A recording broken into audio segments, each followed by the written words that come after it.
You're listening to the Archaeology Podcast Network. This is the CRM Archaeology Podcast. It's the show where we pull back the veil of cultural resources management archaeology and discuss the issues that everyone is concerned about. Welcome to the podcast.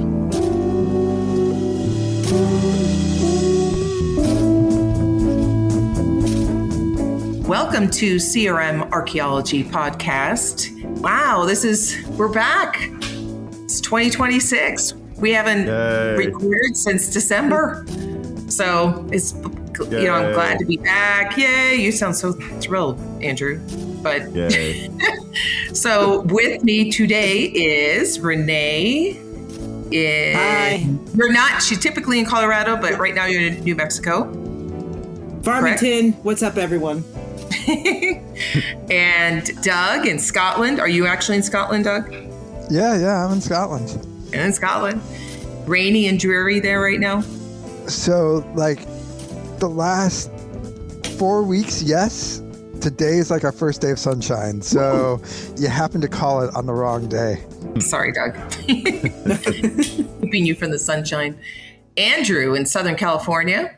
In sunny Southern California. I have to say it's like a perfect day. Good God. I feel it's hard. You know how this is living in California because everyone else across the country is having storms and blizzards and stuff. And good Christ, it's perfect today. Perpetual perfection. That's what I call it. It's super nice. And me, I'm typically in the Central Coast of California, but I am currently in Denver, Colorado right now. And it's actually a beautiful day. Yeah. It's a little cold, chilly, but it's beautiful. But there's no snow. There's snow in the mountains. I can see that. And there's little remnants of snow that's melted, unfortunately. So today we found an article, it's titled Eliminate Anthropology, Attitudes Towards Social Science in the Public Discourse by Jose Leonardo Santos. And thought this is, it's a typical topic, I would say. It's not something that's unique, although I do think that the style of the article is a little different. It's a bit of a narrative, annotated bibliography of quite a few different sources that talk about the reasons or the potential reasons why anthropology is coming under scrutiny, according to Santos, and why it's dying on the vine. That's not words he used, but that gives you kind of a visual. I'm going to read one sentence that I think pretty much sums up the theme. There is a lot. I'll say one thing. There's a lot of work that went into this article. He collected quite a bit of different resources and did obviously a lot of work trying to really delve into why anthropology is struggling. He talks about, there's quite a few departments that are closing. There's, this overall attitude that it's not a real, hardcore major that results in a good pathway for your career. And then overall, just kind of some animosity that he talks about that some groups of people have towards anthropology. And he does address some of the recent attitudes towards higher education in general, and talks about about anthropology and the sufferings of anthropology within that theme. So this sentence, I think, kind of sums up what he's stating and the questions he's asking. Here we go. Anthropologists study human life. We should be ideally positioned to train students to navigate this life, find work under any conditions and in any sector, and exert influence over management, policy, and legislation. This clearly has not occurred. Or we would have more allies in more places with authority and legitimacy. So I do have some thoughts, but I'm going to let Andrew give his take first. My take first? Oh no. Okay. So I agree with you. I'm really glad this guy wrote this article, right? Because in the AAA world, and again, this is in American Anthropologist, which is the American Anthropological Association, which is the most effete snob, cliche, academic realm in all of anthropology, right? It really is. It is. I haven't really been a member that much for years because I just got sick of it. To me, they are so disconnected from reality, and if they're angry at me, I'm sure they will write me a strongly worded letter. You know what I mean? I'm like, yeah, okay. But look, anthropology is dying. And, I might rant like throughout this because I've dealt with this so much, because I will say stuff like this. And then these guys, like in print, will be angry at me. And then at every meeting, they talk to me in the hallways and they're like, Andrew, thank you for being so honest. You're so right. And I'm like, well, you know what? Could you say that to other people? I'm getting tired of walking point. But anyway, I'm glad this was written because it's, hey, guys, where are all our jobs going? Hey, guys, wait, there's no students. What should we do? And so I'm happy he wrote this. He has there's a bunch of quotes that he brought in from different sides about anthropology, about college in general, and this kind of stuff. It's really good. He doesn't really have very good answers. He's just, hey, this is happening. This sucks. So he doesn't really go on a limb and give some nice concrete answers of what to do, because this is all true, right? Anthropology is contracting.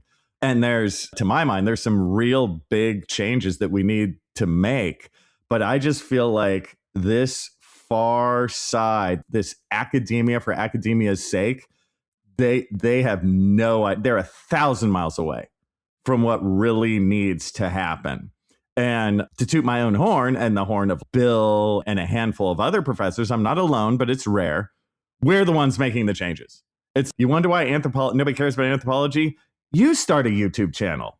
You go on a podcast, and they don't. I will say, we'll give one more short story, and pardon me if I've said this before on here, but I don't know if I have. But I was at some meetings like a year ago or so, and they had an outreach thing, like, we need to outreach to the public. Their answer was they need to post more on LinkedIn. That was their answer to getting anthropology out there. Anthropologists need to post more on LinkedIn. Are you freaking kidding me? That is an embarrassment. It's like, you need to get out there where real people do things. Oh, and by the way, talk in real language. And I have to say, this article, once you get into it, it's pretty jargony. So it's like normal people don't know what the hell is even in this article. So yeah, there needs to be a sea change. And honestly and sadly, I don't know if academics can even do it. Yeah, I would say one of the issues with this article is that, and again, I do want to say it's obviously he put a lot of effort and work into this and collected quite a few sources. The problem is awesome. I don't think he collected enough of variance of sources. Right. It sounds like he's almost in an echo chamber. It's a lot of the same. And he says he's taking it from both sides. Yes, but you're still taking it from one sector. Like, I saw very little outside of academia and people, writing and talking from the other side. He has quotes, but those quotes are out of context. Anybody, you take a quote from anyone, it's going to be out of context. You don't know the full, unless you listen to the entire speech of wherever that quote came from. And if it's a quote that was like, somebody was interviewing them for 5 minutes, I wouldn't even use that as a source. Like, you can't, because all that does is inflame the issue. And, I think, to me, there's a core issue with academia. It's something that I really kind of turned me away from academia. That you can't make any money, but is the cannibalistic culture of academia. Yeah. They take the idea, the scientific method, the scientific approach of, in general, iron sharpens iron. We're, we are questioning theories. We're questioning each other. And we become, though, at least in anthropology and archaeology especially, this isn't like looking at things from a real critical mind. It's, I want to destroy this other theory, right? And so we're at each other's throats instead of really trying to make each other better. Now, I'm not saying everybody's like that, but it is a lot, quite a few efforts. And why? Because that's the easiest thing to do instead of coming up with your own theory outside of this vacuum. So, but I think the problem is even more basic than that, because you're right. They talk about each other's theory all the time. That's the problem. Do some actual work for once, like go dig a hole. Right. That's my main thing, is that I'm using that as an example to springboard off of the fact that we now have an approach that is infiltrated into other areas that maybe, I do believe that he really is trying to find a solution. But unfortunately, I'm an anthropologist, so I can say this and whatever. If you think it's insulting, I think it's insulting. I'm already insulted. It's a bunch of hyenas, right, that are going after one deer, scrapping, clawing at each other to go after this one deer, when there's a herd of deer out in the field that you could go after, right? Yeah. Why? Because this deer's already incapacitated, can't do anything. It's easier. And instead of, all we're doing is we're just like chewing on the same thing over and over again. This article, it's a different way of doing it. I have to say, it is unique. I haven't read all the articles on this subject, but I've read quite a few of them. Mm-hmm. And I'm just tired of us as anthropologists victimizing ourselves. Woe is me.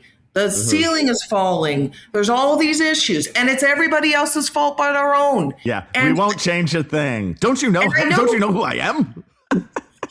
He does say we need to change, but that doesn't help if we don't. Okay. Well, we need to change how, the curriculum. The one thing that I was just like, I think it's a little out of touch. And I have sympathy, because when you're in academia, you are in a bubble, and most academics, you're in a bubble, and you're not in the thick of it. You're not in the areas where anthropologists are actually working to really get a sense. You're speaking from the ivory white tower. So you don't really know. You can only work with the information that you have.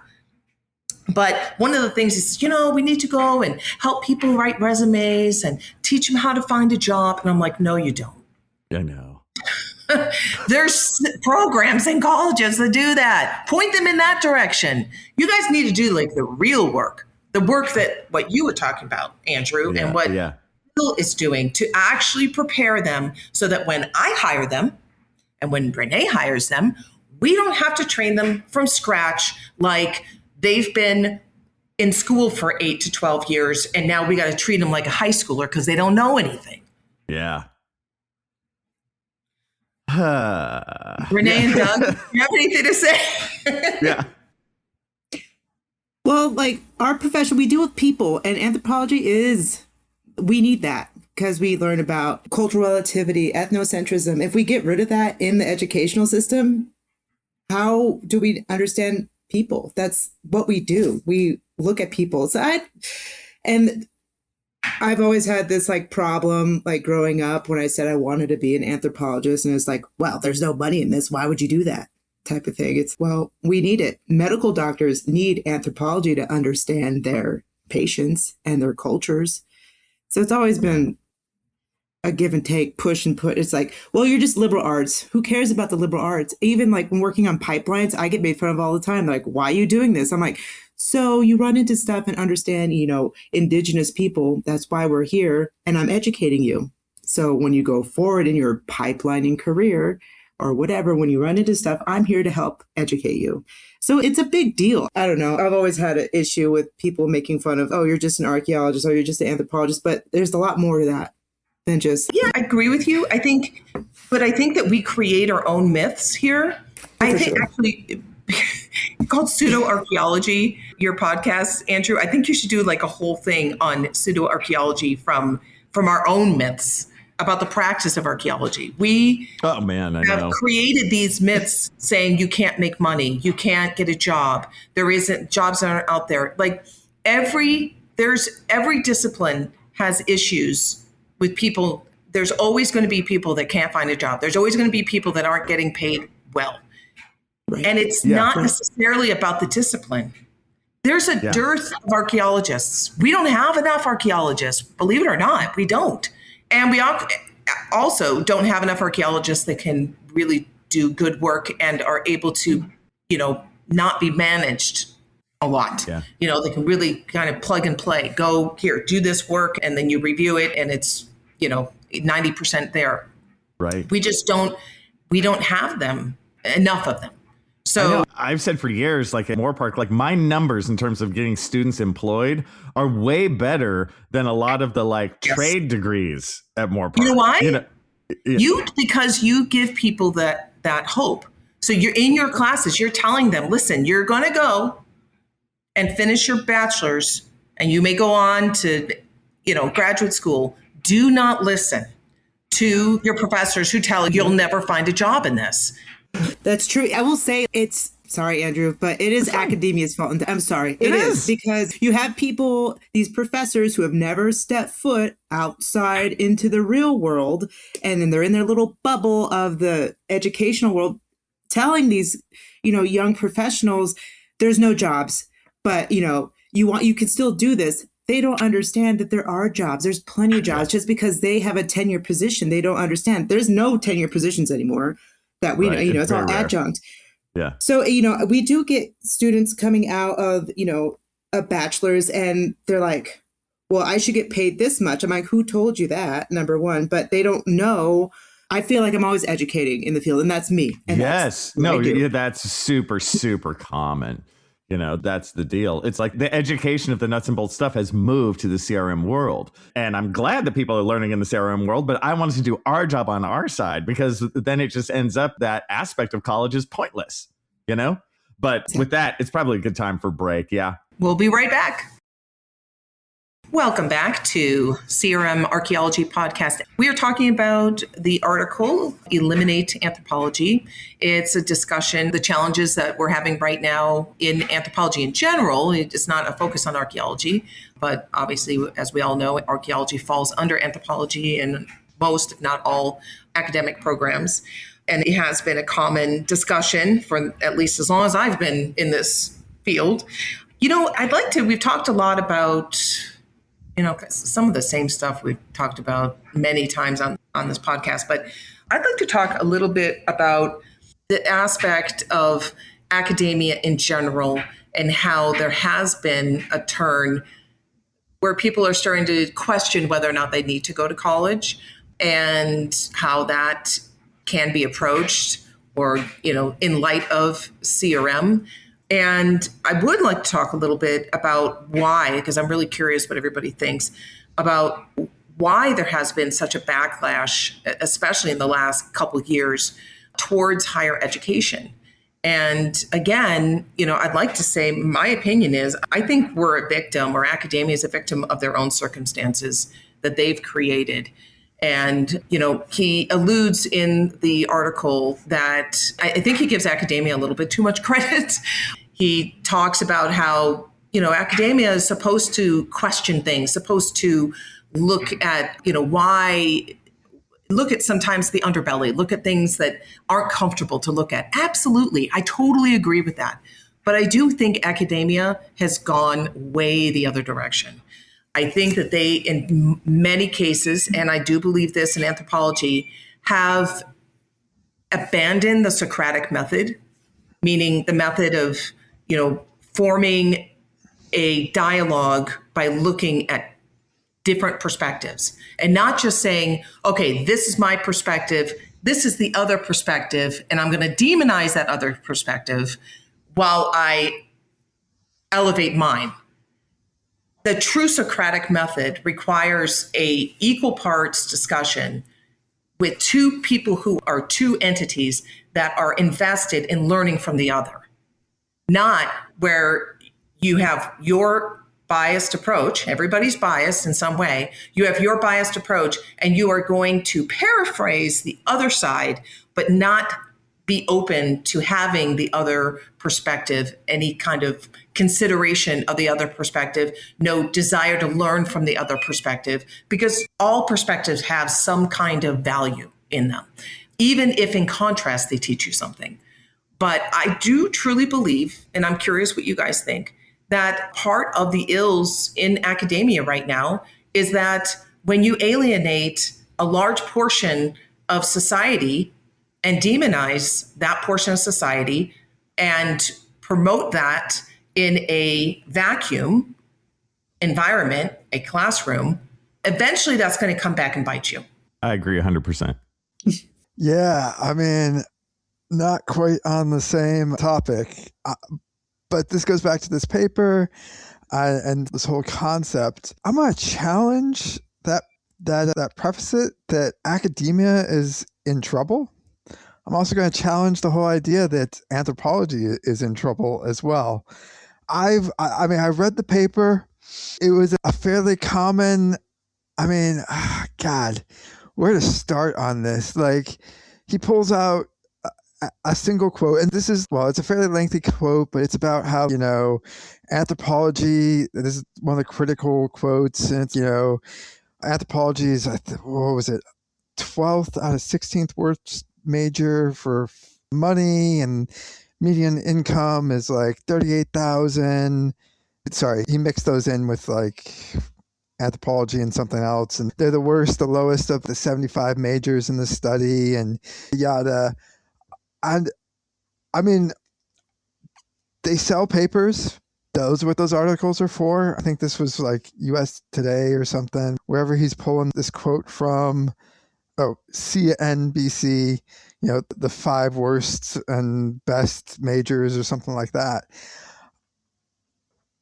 Statistically and empirically and research driven, most of that is just bullshit junk science, if you could even call it that, and totally junk social agree. science. It's clickbait. Yeah, it's that. They're like, the whole thing, oh, if you want to make money, you go to engineers. You go be an engineer. But that is not true. Again, it's bad empirical stuff. Half of the kids who go into get an engineering degree will not become an engineer. Yep. And they will not get that salary.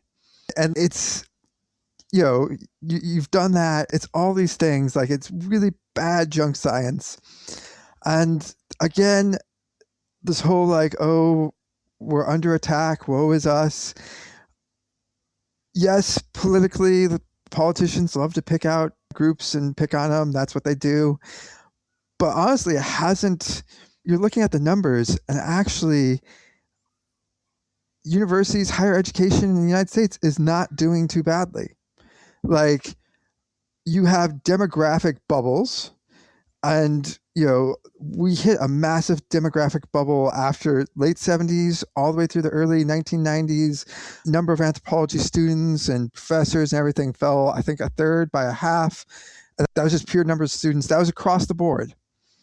And they've been predicting for, God, I don't know, at least the last decade, probably more. I think the last 15 years, like this sudden drop off when the millennials are going to stop going to universities and yada, and there's all of a sudden going to be this massive drop off. And there has been a slight decline, but basically what universities did was they switched up they targeted, and you essentially see, a decline in the, traditional 18-year-olds, 19-year-olds, 17-year-olds, depending on when your birthday is, what you did, that cohort, usually it's 18, who goes off to university. Yeah, that's declined, but they made it up with 40-year-olds. And there's always this huge doom, all this stuff. And the numbers do not play it out. I'm going through this entire list, and people are making all these assertions. And that's both on the doom and on the pro side as well, that the data doesn't back it up. The experience doesn't back it up. I'll pull out another quote for like the positive side. One, that whole negative, you can't make money, yada. It's bullshit. We have millionaire archaeologists. We have millionaire anthropologists. It's this fairly similar statistical numbers as the rest of the population, as in, most of you are not going to be millionaires, but a small percentage will. And that plays out everywhere. But there's another one where they're just like, oh, employers somehow aren't seeing the value of anthropologists. And, that's our problem. We haven't managed to convince the employers that like an anthropology degree is worth it. And that's bullshit as well. You have thousands of students who are going out there. Most of them won't get a degree in anthropology. We'll have anthropology degrees. We're not like permanently on the dole, as they'd call it over here in the UK. People are still getting jobs with anthropology degrees, and there's not a lot of demand because honestly, there's not people has this idea that anthropology can solve massive problems in the world. And in some cases it can, but I mean, I'm just looking at this. I'm just seeing a bunch of assertions. There's lots of smart employers out there. If anthropologists were really doing this great job, they'd be snapping them up. And they're not, because they don't have the skills or what they need for wherever the job is. I'm sorry, I've just gone through this article, and he's done a great job pulling together like a lot of people's opinions, lots of conversation. But I honestly think most of it is bullshit. Most of those opinions are bullshit opinions. So I'll stop ranting. Totally agree with you. What happened, he's taken articles, and from what I saw, he's taken a bunch of articles, and he does invite you in the article to add to this collection, right? But the problem is it's AI right now. People are talking like, let's have, AI can start writing our reports and everything, or AI can write background contexts, right? And so let's just use that as an example. So let's see if we have AI writing background contexts. The background context that they spit out is only going to be as good as the information, obviously, that you're putting in. I mean, that's basic. And that's what I think is the issue here, is that he's collected a lot of articles that have said the same thing for the last 20 years since I've been in this career. And it's not helpful. Like, I think we need to start looking outside of our own echo chamber to get some real life understanding of, first of all, are we in that dire strait? Because there's so many things we could accomplish instead of sitting and complaining and putting our head in our hand and saying, woe is me. I think that if there really is a major issue, those things can be taken care of by just going and say, okay, what do we need to evolve as a discipline? What do we need to evolve as an academic program and whatever? And just start it program by program, like what Andrew has done and what Bill has done at Berkeley. That's where we're going to change the trajectory of people that are getting degrees and whether or not they're going to be able to have a formidable career in archaeology or anthropology. Just like you said, Doug, and I'll say, I work for an engineering company, so does Renee. And, this idea that engineers are making buku bucks straight out of college and it doesn't matter as long as you have an engineer degree. No, that's not how it works. They're making the bottom level just like anybody else. You got to start somewhere. You're not coming straight out of college. You do not have the experience. And it's funny because I talk to other people that are, hiring managers or practice directors in the engineering side, and they say they have the same problem we do. They're coming out of college. They're not prepared. They've learned some of the basics, and we need to stop complaining about that too, because, and I say it here on the podcast. I don't sit here complaining about it all the time. We have training program. We bring people into our, company and we train them up. I assume they know nothing. And, I think it goes all the way back to academics in high school. I'm shocked how many people are coming out of college can't even work Excel. They don't know how to format in Word. These are things that for a small company, and we're not a small company, but I'm just saying in CRM, if you don't know how to format Word and you don't know how to work in Excel, that's a major impediment to you being successful at your career, because people can't just have copy editors. We're actually a large company, but we're streamlined. We do a lot. We just focus on getting the best technical specialists. We don't have a whole lot of admin. So when we write a report, we're editing the report. We're formatting the report many times. And so being able to have those skills, to me, those are skills that high school should be teaching. But anyway, either way, you're not going to solve any problems putting your head in your hand and then in the sand and say that, oh, well, this is, we should fix this, but then we're not coming up with solutions.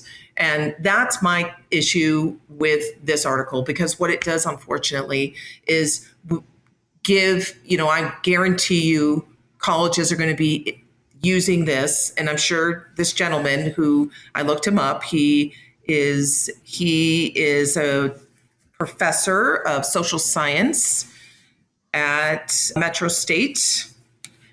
and in Minneapolis, St. Paul, Minnesota.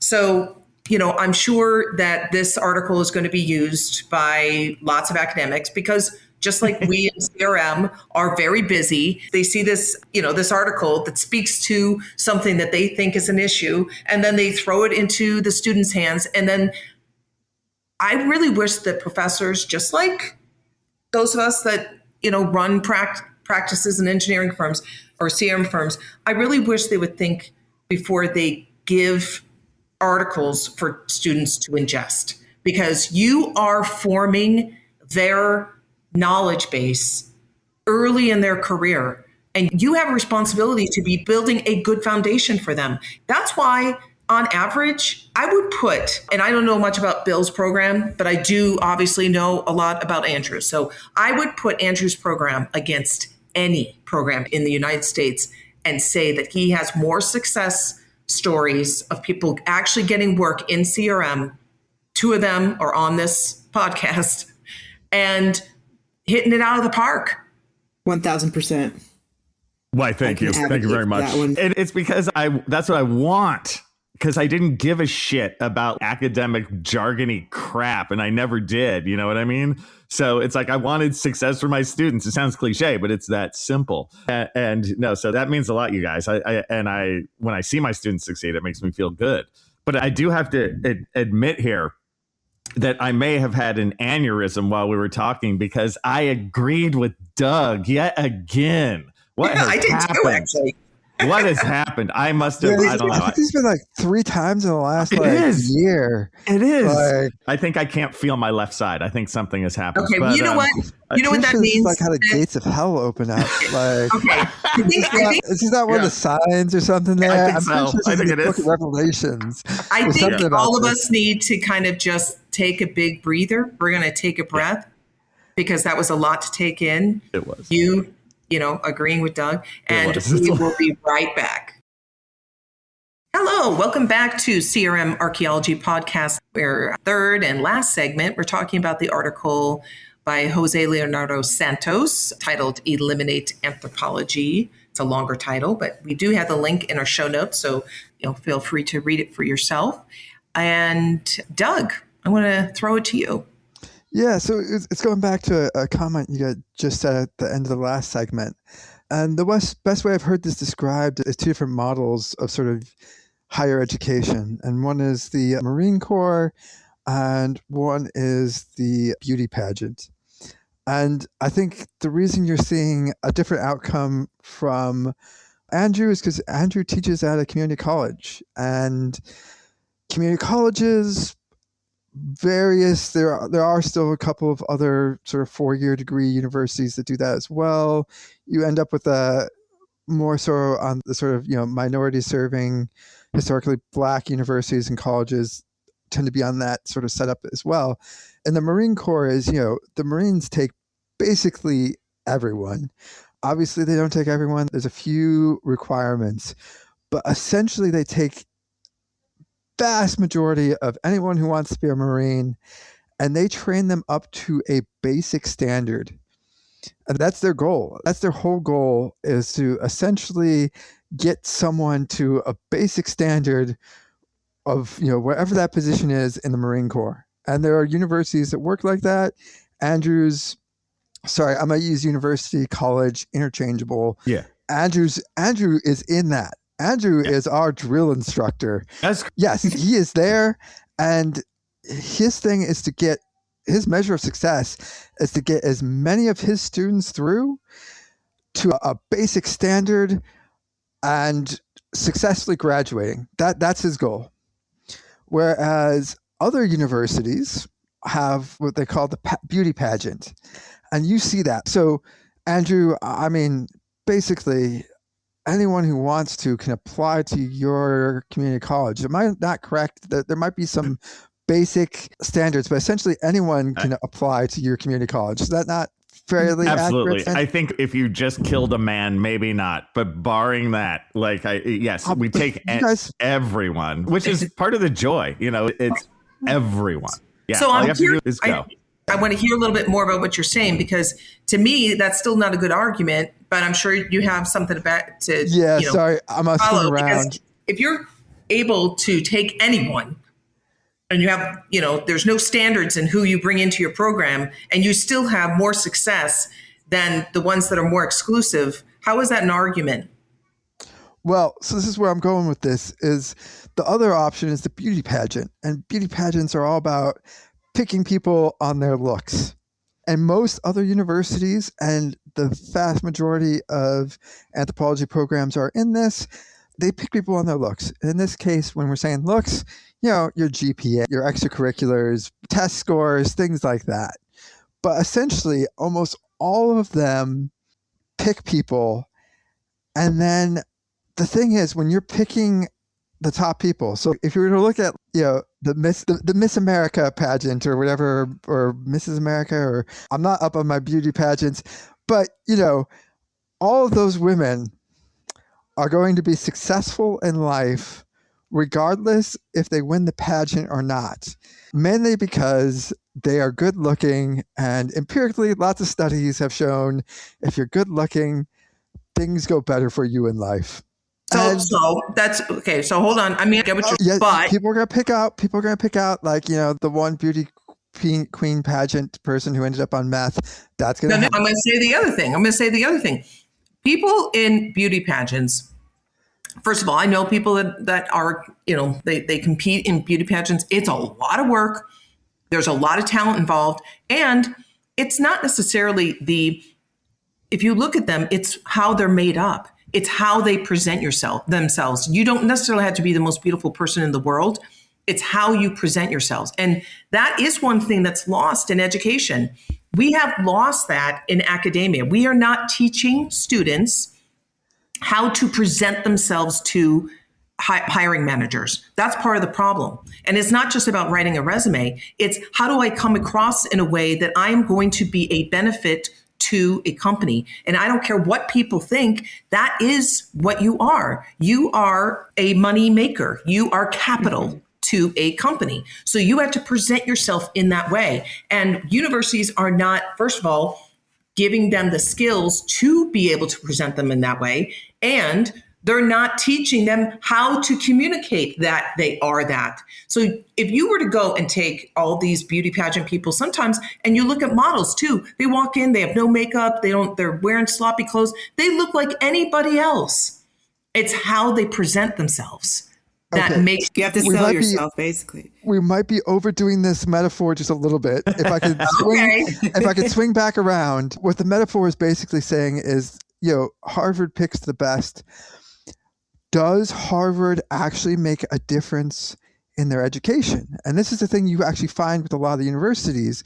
And when you do all the statistics and you look at the social sciences, which apparently people are very down on if you read that article and those quotes, but what you basically look at is when you're picking people based on looks, they tend to be successful regardless of what happens at university.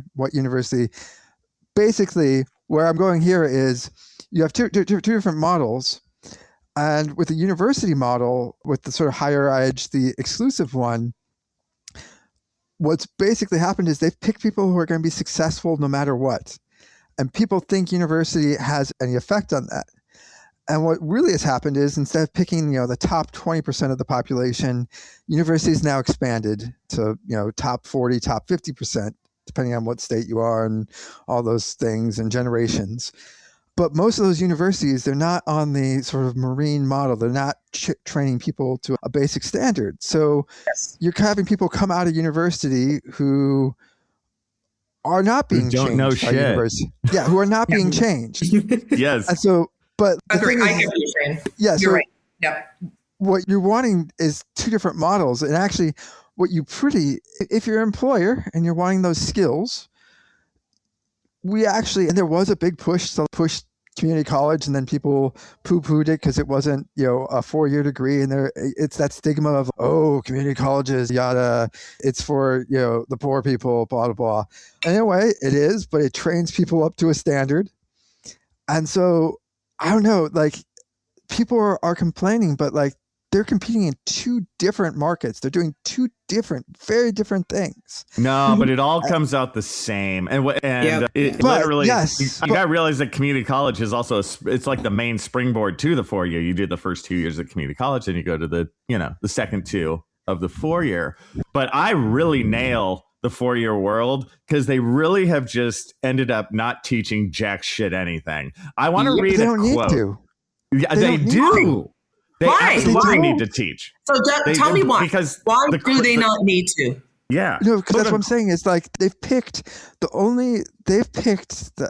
it's a university at that level is essentially a verification that you, in general, this is talking in general, it's not as you as individuals will have different outcomes, but as a group, those universities are fine because those students are going to go on no matter what they get in their degree, no matter what they do. No, I disagree because you're just like what you said.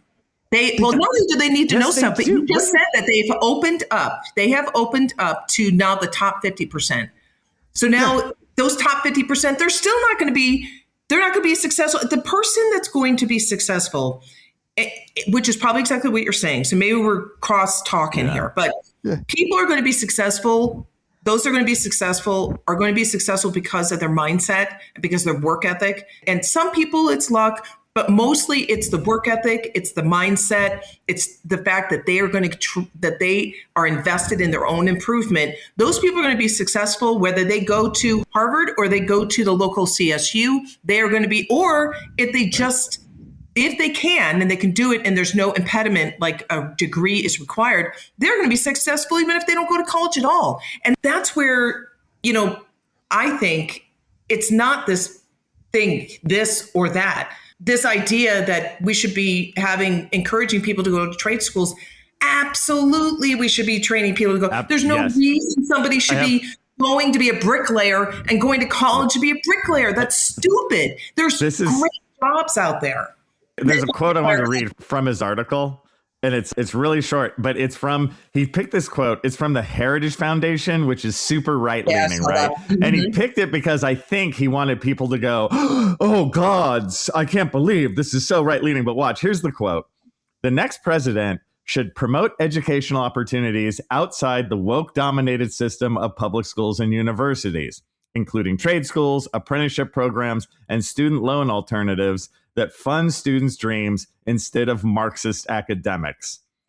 I agree with that quote 4,000% because I agree with the whole Marxist thing. I have lived it. Like the 4 year world, they do the Marxist indoctrination thing. They frickin' do.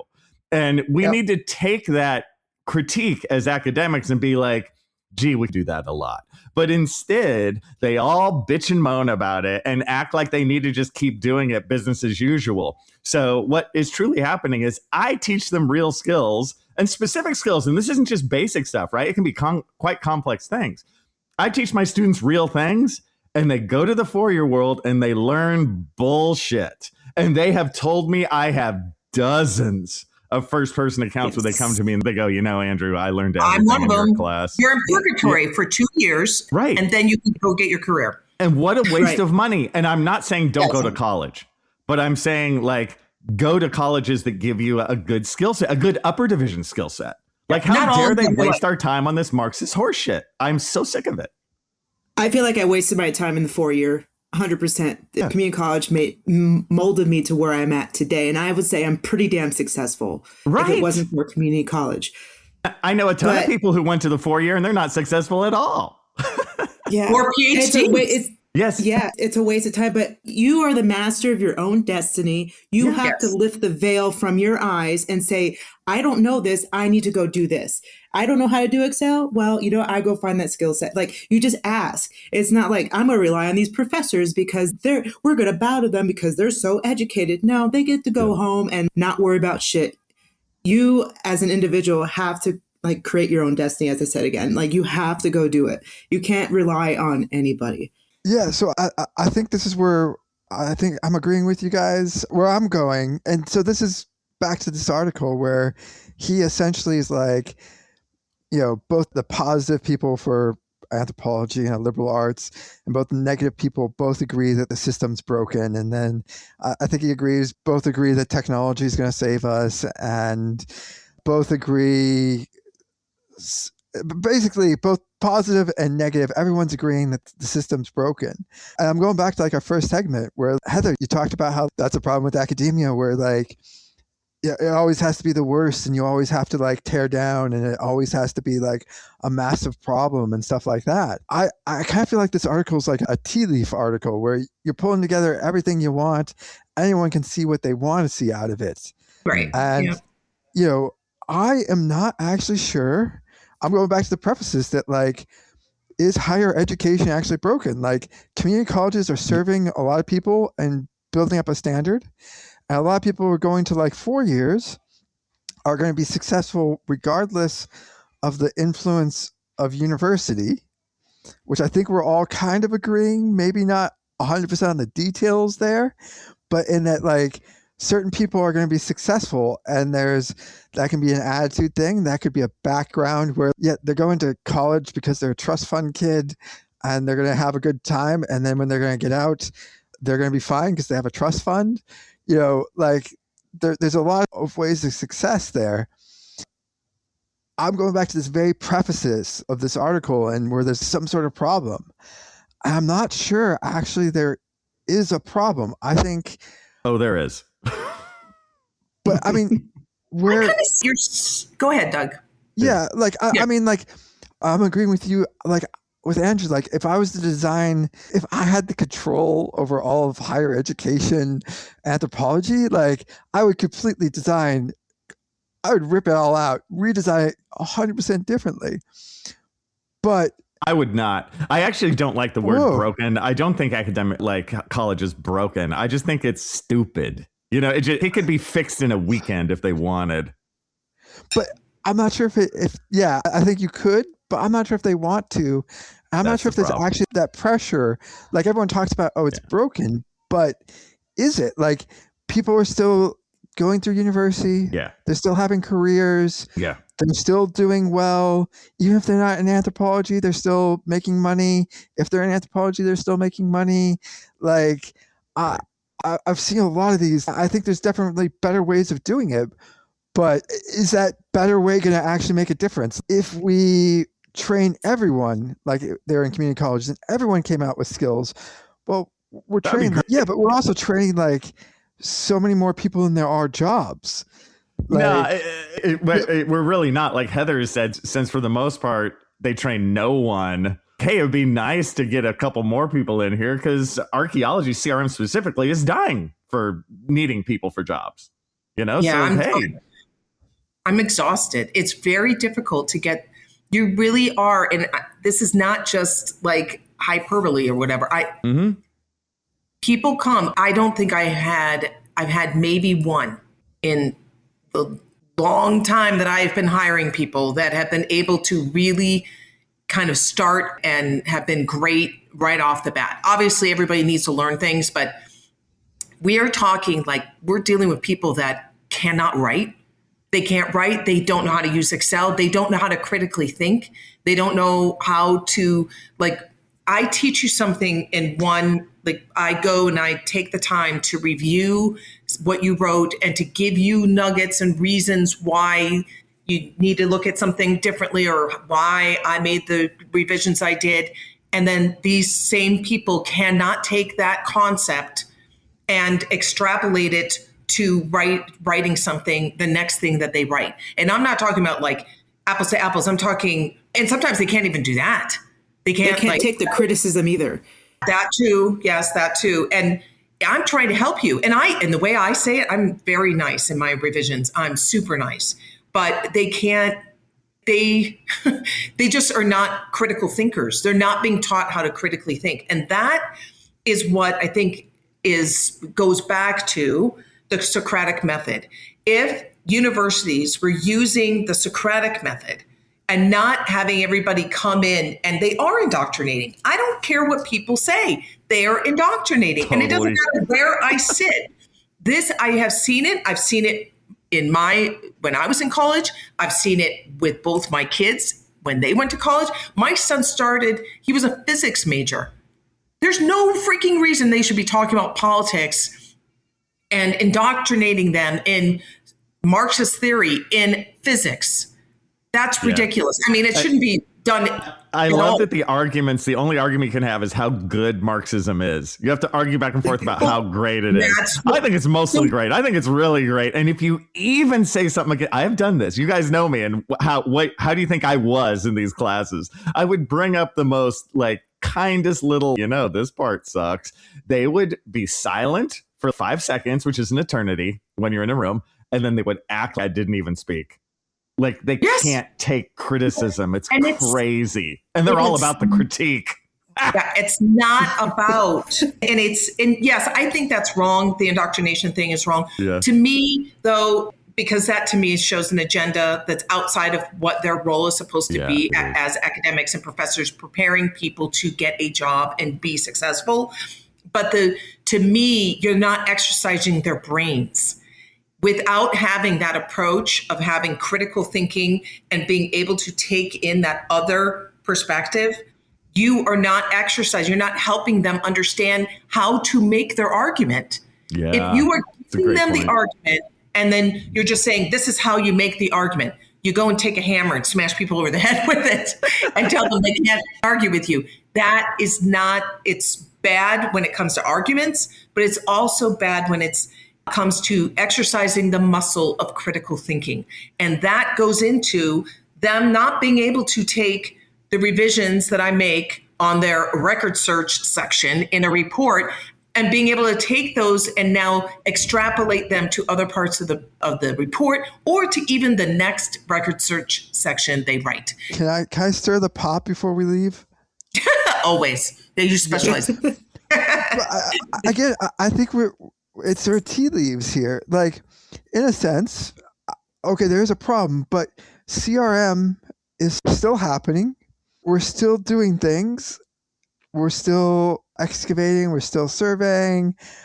It would make your job easier if they came out of university fully trained. But also, I'm going to throw this back up on CRM, but, part of that is a bit of CRM's fault in that, and I'm not saying this is you, Heather, but I am saying I have seen this all over CRM where they're like, oh, we'd never hire anyone without a university degree. Is part of that problem with people with critical thinking is a bit of, who we're choosing, and is it part of our fault? I mean, Doug, I'm going to interject on this one. I'd rather take someone with 20 years experience in CRM versus someone right out of school. And we don't need, some firms don't even look at, oh, you have a BA or whatever. We base it off experience, and they understand that whole workings of CRM. It's like they're a lot better than someone coming right out of school. I mean, minus they have their own problems, but they understand and they can take the criticism versus someone right out of school. You criticize them and they get butthurt and they cry, and they don't know how to deal with that type of criticism in the adult realm. So I think, and I agree with you saying what you're saying, Renee. I will say one thing is that when I first started and I got my first report and the whole thing was redlined, I cried too. The problem here is in this environment now, we've encouraged people to cry out loud. I would go and cry in my car, and that was me. Okay. My instant impulse was to say, woe is me. And then I would be in my car and be like, okay, you know what, Heather, suck it up. This is how you're going to learn. And then I would go, but now it's not just the university's issue. And I think we'll have to wrap it up after this, but it's not the university's issue necessarily. It's also the fact that in society in general, like if you go on a Facebook, when I was, in school, we didn't have all this social media that was perpetuating some of these myths, right? But we have social media where all these myths and people are sitting in a room complaining to each other, woe is me. And then we also have, all these, YouTube, not Andrew's YouTube, but YouTubes that are, Instagrams, like social influencers or stuff where people are just sitting there and complaining, or they're saying, oh, you know what really irritates me is because this comes up on my feed regularly about how bad bosses are. And you have this person that's playing the boss and then they're playing the employee, and they make the boss out to be like complete idiots. And I'm telling you, whether you have an idiotic boss or not, these videos are not helping you, because I got news for you. They're your boss. Okay. So you got to work within the system if you want to be successful. Work within the system, scrounge, work your ass off, get to the point where now you're the boss and you can make the system better, which is what I think Doug is saying. There's a point where it's all going to kind of, Doug, I know this, you're going to hate this, but it is the capitalist approach where, the people that are producing, the market is going to reward them. The people that are just sitting on their hands and saying, woe is me, you're not going to have a good job. You got to change your attitude. And the other thing is, like, these videos where people are like, well, the company should pay for every single bit of my education. If they want me to learn something or they want me to improve, then they should pay for every bit of that. Well, if I ask you to go to a conference and to take a workshop, yeah, if I'm asking you to do that, I should pay you. But you also need to realize that if you want to improve and if others are not doing that for you and you want to move up in your career, you're going to have to work and do things outside. I did it my entire career. I still do it. I'm still reading articles. I don't get paid to do that. It's called self-improvement, and you're only going to progress in any career by doing that. You can't just sit back and wait for others to do it for you. And with that, we're going to bid you adieu. Jose Leonardo Santos, if you want to come on our podcast, we would love to, in a Socratic method, discuss this with you. And Doug? I was just going to say, I'm going to agree with you, Heather, so we can end it with a shocker, cliffhanger. Let's end it there. There you go. All right. That's a good one. Do it. Thanks all for listening, and we'll see you in the field. See you, everyone. See you guys next time. I don't know if I could top. I agree with Heather. I mean, Yeah. that was my hat Really, drop it's right true. there already. I'll take it. I'll take the win. Goodbye. That's it for another episode of the CRM Archaeology Podcast. Links to some of the items mentioned on the show are in the show notes for this podcast, which can be found at www.archpodnet.com/CRMArchPodcast. Please comment and share anywhere you see the show. If you'd like us to answer a question on a future episode, email us. Use the contact form on the website, or just email chris@archaeologypodcastnetwork.com. Support the show and the network at archpodnet.com/members. Get some swag and extra content while you're there. Send us show suggestions and interview suggestions. We want this to be a resource for field technicians everywhere, and we want to know what you want to know about.